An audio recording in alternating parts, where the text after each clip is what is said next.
il s'énerve tout de suite. Ça, c'est la réaction qu'on a. C'est-à-dire qu'il s'agit de l'argent. Pour noyer le poisson, le premier réflexe, il s'énerve tout de suite. Pour ne pas donner même de chance à aller loin dans le débat. Alléluia. Dis à ton voisin, ça ne doit pas être comme ça. Parce que Dieu a fait la femme comme un partenaire de vie, un compagnon de vie et de projet.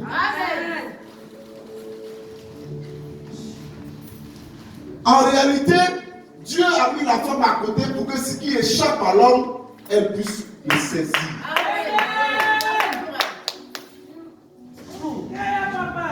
Quelqu'un pourrait dire que les femmes ont un sens aiguisé pour détecter les choses. L'homme a la vision. Mais la femme, les détails, c'est important.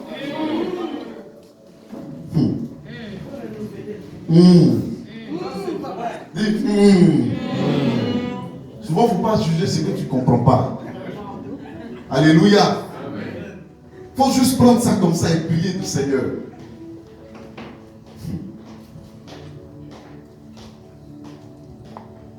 Alors, Dieu a dit que la femme, il s'attachera à sa femme. Il n'a pas dit s'attacher à une jeune fille. Il n'a pas dit s'attacher à une fillette. Il n'a pas dit s'attacher à un bébé de sexe féminin. Il dit s'attacher à sa femme. Il y a un homme de Dieu qui pouvait dire, quand tu croises un homme et qui dit il veut t'épouser, demande-lui où tu vas.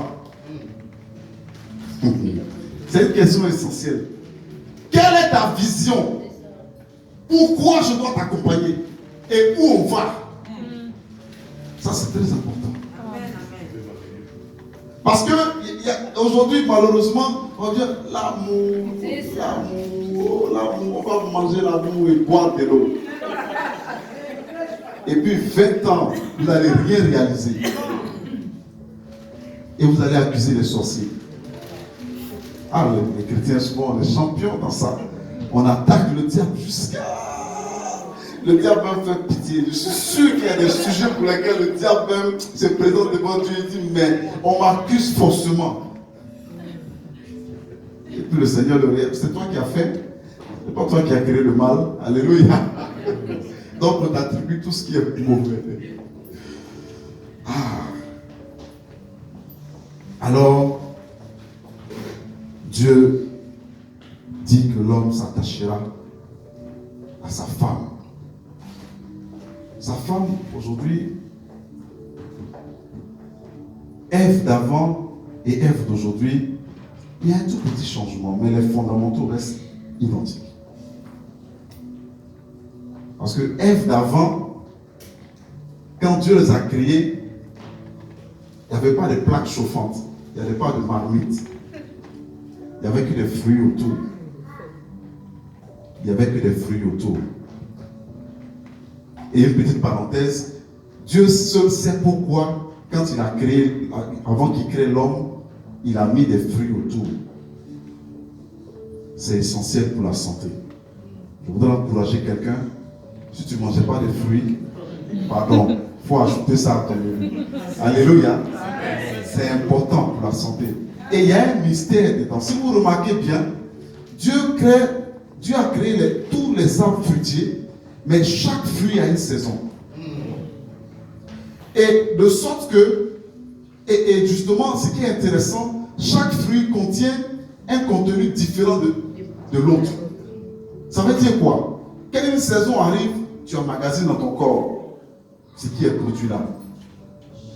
L'autre saison arrive, ce dont tu as besoin, Dieu permet que l'arbre fruitier produise là, tu emmagasines dans ton corps. Donc, ainsi de suite, ainsi de suite. Et chaque année, tu passes un cycle comme ça à manger des fruits, ça fait du bien. C'est une parenthèse. Les mamans, quand vous déposez la table, quand vous faites la table, si vous avez l'occasion et les moyens, prévoyez aussi des fruits. Alléluia. Amen. Ça aide pour la santé. Je referme la parenthèse. Mais Dieu a créé ce qui est une réalité. Il n'y avait aucune marmite. Mais notre Ève d'aujourd'hui, là, on veut qu'elle sache faire ce que l'homme aime. Alléluia. Ça veut dire que elle doit savoir cuisiner. Amen. Amen. Qu'on ne vous trompe pas, la femme d'aujourd'hui doit apprendre à cuisiner. Oui. Très vrai. Pour que le patriarche Abraham bénisse ses enfants, il leur a demandé d'aller faire la cuisine. Il allait me préparer ce que j'aime. Yes. Parce que quand il a bien mangé, il y a des bonnes paroles et des bonnes pensées qui arrivent. Il y a quelqu'un pourri, il dit quand je mange bien, je fais des songes.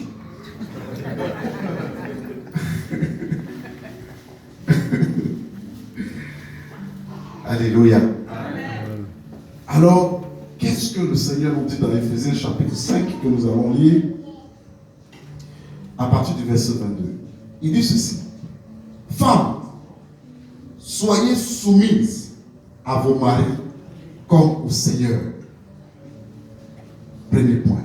Car le mari est le chef de la femme, comme Christ est le chef de l'Église, qui est son corps et dont il est le sauveur. Or, de même que l'Église est soumise à Christ, les femmes aussi doivent l'être à leur mari en toutes choses. Paul, même quand il écrit les choses, souvent quand tu lis, ça, il faut bien lire, il faut lire. Les mots qui sont placés dedans sont importants. En toutes choses. Marie, aimez vos femmes comme Christ a aimé l'Église et s'est livré lui-même pour elle. Amen. Amen. Amen. Afin de la sanctifier. Regardez le mot que Paul utilise, l'image. Afin de la sanctifier par la parole. Paul commence par dire, afin de la sanctifier par la parole. Il donne cette image forte. Parce que la parole joue un rôle important. La communication dans un couple joue un rôle important. Bien souvent, tous les problèmes qui existent dans un couple, c'est parce qu'ils ne se parlent pas. Ils ne parlent pas. Ils ne se parlent pas. Une fois, j'ai, par la grâce de Dieu, avec ma petite expérience, j'ai aidé un couple. Il y a une situation qui s'était produite et monsieur est de son côté, madame est de son côté. Ils ne s'appellent pas. Madame appelle monsieur au téléphone, monsieur ne décroche pas. Non, je ne suis pas de bonne humeur, je ne suis pas de bonne humeur, je n'ai pas envie de parler aujourd'hui. C'est bon.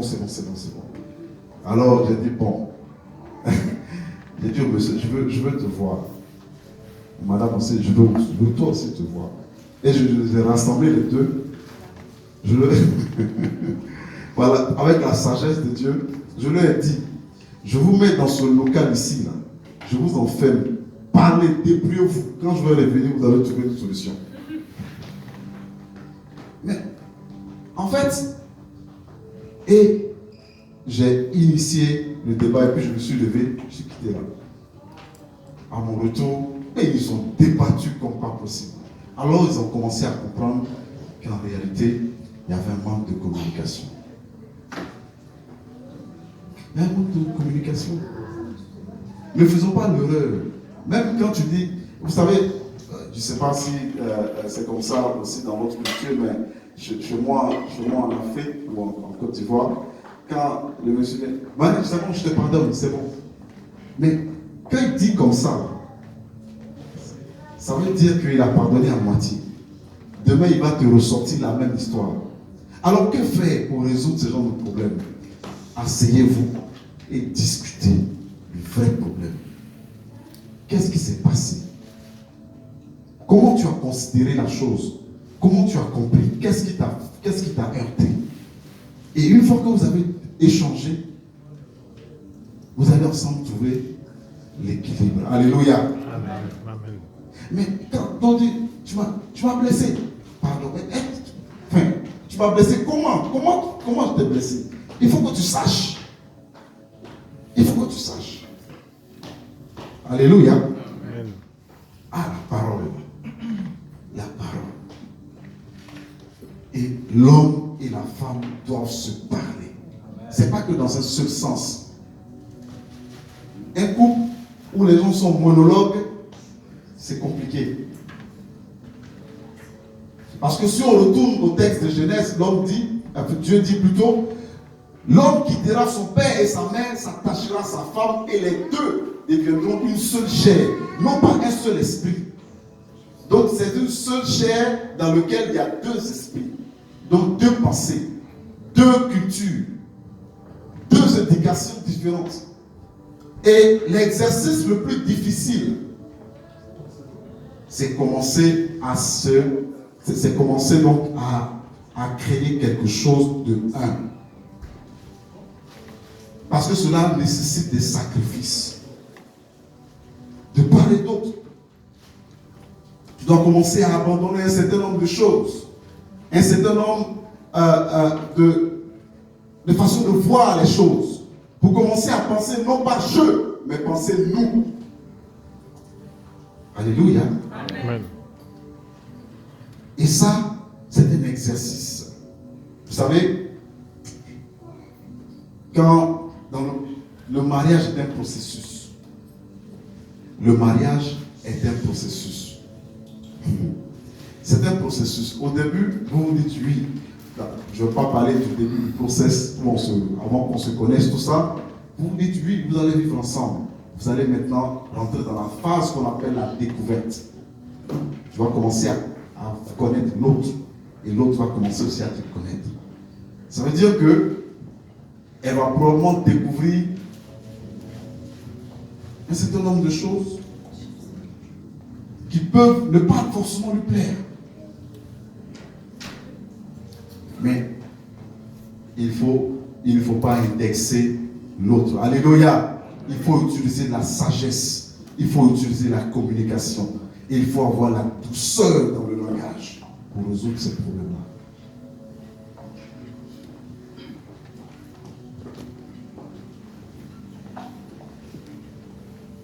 Alors je poursuis au verset 26. Afin de l'avoir sanctifié par la parole, après l'avoir purifié par le baptême d'eau, afin de faire paraître devant lui cette église glorieuse, sans tache, ni ride, ni rien de semblable, mais sainte et irrépréhensible.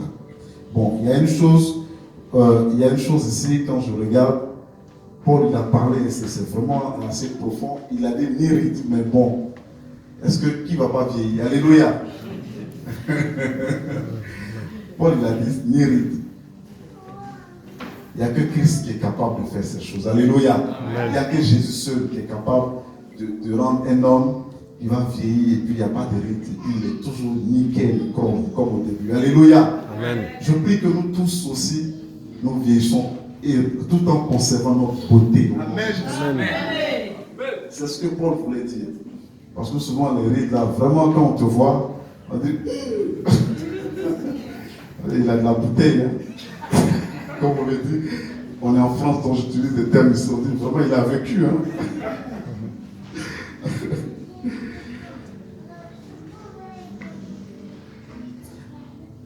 Alors je poursuis. C'est ainsi que les maris doivent aimer leur femme comme leur propre corps. Celui qui aime sa femme s'aime lui-même, car personne n'a haï sa propre chair, mais il la nourrit et en prend soin comme Christ le fait pour l'Église. Parce que nous sommes membres de ce corps. C'est pourquoi l'homme quittera son père et sa mère. Donc il cite donc ce qui a été donc dit dans Genèse. Alléluia. Et au verset 33, c'est là que je termine par ce passage-là. Du reste, que chacun de vous aime sa femme comme lui-même et que la femme respecte son mari. Amen. Amen. Il fait une comparaison assez profonde. Il compare ce que Christ fait par rapport à l'Église. Et il nous demande d'appliquer cela. D'aucuns diront, mais c'est Jésus-Christ, quoi. Ouais, ils ne sont pas Jésus. Non. Mais le même esprit qui est venu sur Jésus, nous rendant capable de faire ces choses-là. C'est ce même esprit que tu as reçu. Alléluia. Souvenez-vous que avant les 33 ans, avant les 30 ans du Seigneur Jésus, on ne parlait même pas de lui. Ou du moins, on le connaissait, mais comme quelqu'un qui avait la connaissance. Mais l'impact a commencé à arriver lorsque il est passé par l'eau du baptême et qu'il a reçu la puissance d'en haut. Et c'est cette même puissance qui a ressuscité Jésus d'entre les morts. C'est qui nous rend capables d'accomplir ces bonnes œuvres. Alléluia. Amen. Et donc, il est capable. L'homme est capable, parfaitement capable. Parce que nous avons reçu le même esprit de notre Seigneur Jésus. Et c'est ce qui nous rend capables. Alléluia. Amen. L'homme doit aimer. L'homme doit aimer. Mais c'est bizarre quand même quand on lit le texte. Paul ne dit jamais à la femme d'aimer son mari. Mais il demande la soumission. Il demande à ce que sa femme soit soumise. Parce que la femme aime naturellement. Alléluia. Amen. Alléluia. Amen. La femme aime naturellement. Et quand son cœur s'attache, c'est attaché. Mais l'homme, priez pour nous. Alléluia. Est-ce que vous vous êtes posé la question? Le seul qui s'est assis et qui a vu les hommes, qui a vu les animaux passer, avec leurs femmes passer, le seul qui a fait ce qu'il les a vus passer là, c'est Adam seul. Elle n'était pas là. Donc probablement tu verras beaucoup de choses passer. Alléluia. Amen. Tu verras beaucoup de choses passer.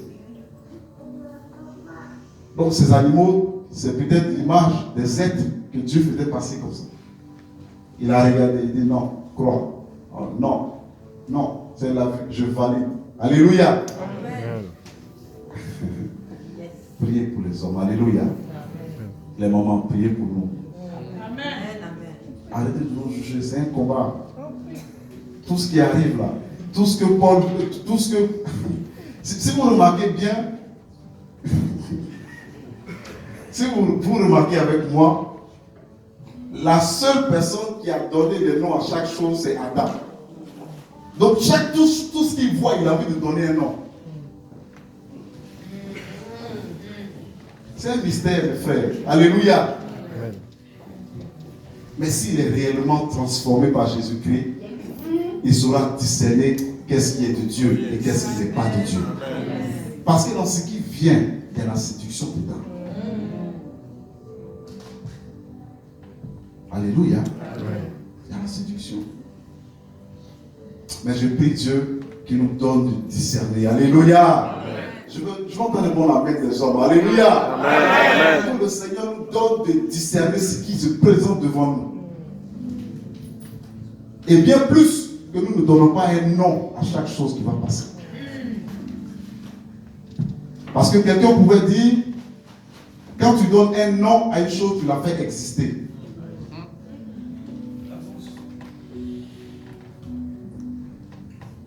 La vie et la mort sont au pouvoir de la langue.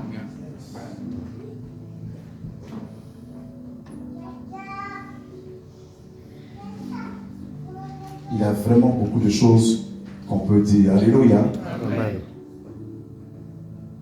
Alors, il y a un certain nombre de choses qui relèvent de la gestion des hommes. Dieu a transféré cela aux hommes. C'est important de relever cela. J'ai cité la communication. Je parle également de la gestion des conflits. Je donnais l'exemple tout à l'heure, mais la communication vient résoudre cela. Alléluia. Amen. Et dans la gestion des conflits, il faut savoir ne pas exposer l'autre. il faut savoir ne pas exposer l'autre. Quand quelque chose va arriver, s'il vous plaît, mes amis, asseyez-vous et discutez. Parlez-vous honnêtement, franchement, en toute sincérité. C'est la clé. Vous allez voir que, mais en réalité, peut-être même vous parlez le même langage, mais chacun utilisait les mots différents. Alléluia. Amen. Et ce couple dont je parlais, il traversait une situation. La situation, là, chacun cherchait sa solution à sa manière. Mais l'autre pensait que c'était un manque de respect, et ainsi de suite. Et donc, il y avait des tensions. La femme cherchait la solution pour aider son foyer. L'homme aussi cherchait la solution. Les deux voulaient résoudre le même problème, mais chacun a pris une voie différente. Et l'interprétation, le diable a amplifié négativement cela dans l'esprit des hommes. Et ça crée des tensions inutiles. Alléluia. Amen. Ne pas exposer son couple. Ne pas aussi mêler les hommes extérieurs aux choses internes de votre gestion, de votre couple. Ça, c'est quelque chose de très important. Il y a des gens qui ne font rien sans demander aux autres. Ça aussi, c'est un piège. Vous vous exposez sans le savoir. Vous exposez votre couple sans le savoir. Il faut savoir demander pardon, même souvent quand on a tort ou on a raison. Vous savez, lorsqu'on a raison et qu'on demande pardon à l'autre, cela permet d'éteindre les feux. Alléluia. Christ n'avait pas péché, mais il a accepté d'aller à la croix. Il savait qu'en allant, quoi qu'il n'ayant pas péché, il sauvait les autres. Alléluia. Amen. C'est aussi important de le faire.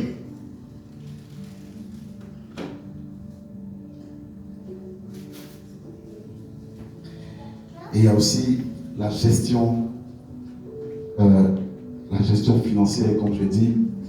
Vous devez vous asseoir. Il y a une chose, je ne sais pas si dans la communauté africaine, les gens le font, mais rares sont les couples qui s'asseyent pour faire le budget. Faire un budget de gestion de leur quotidien. Et ils ont l'impression que les choses leur tombent dessus comme ça. Boum, boum, boum, boum. Ah, c'est arrivé. Mais tu m'as pas dit. Moi, je ne savais pas que c'était comme ça. Hein? Bon, voilà, on a mis dans ça. Hein? Asseyez-vous et faites un budget mensuel de vos dépenses en fonction de vos ressources et vos capacités. Ça, c'est un conseil que je donne. Après, vous savez, comme il y a un vieillard que j'ai connu chez mon pays, il disait, j'ai parlé, mais prends le bon, laisse-moi ce qui est mauvais dedans, que tu estimes mauvais. Mais prends ce que tu trouves bon pour toi. Alléluia. Mais je vous dis, ça vous évitera beaucoup de surprises. Quand vous planifiez ensemble, vous mettez ensemble les problèmes, vous mettez ensemble les dépenses et ça vous permet de planifier les dépenses. Ce mois-ci, on ne pourra pas faire ça parce qu'il y a une priorité à faire. Donc, on le fait le mois prochain.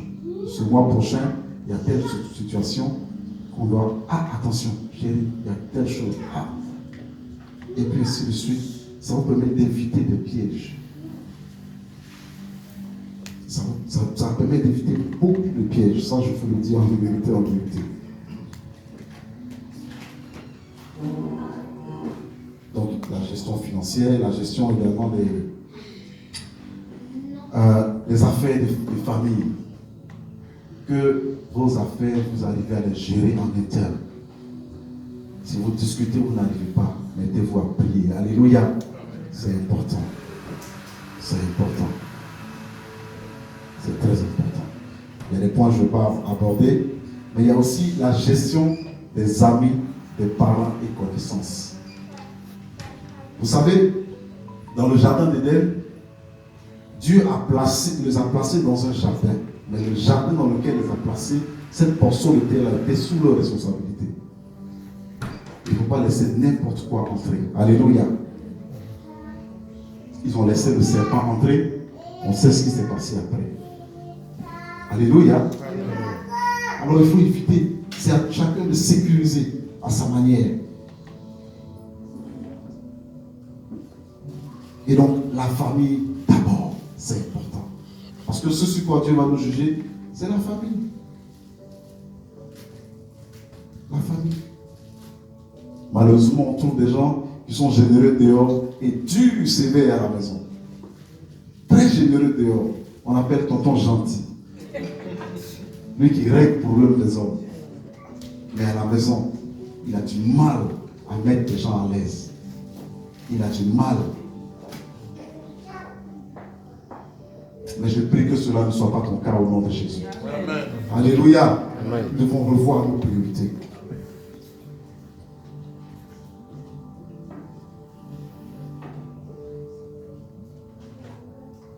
Et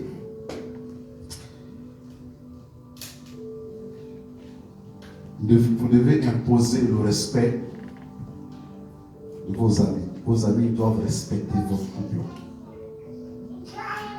Pas manquer respect à un et puis respecter l'autre. C'est pas bon. C'est une brèche. Vous devez imposer le respect. Alléluia. Amen.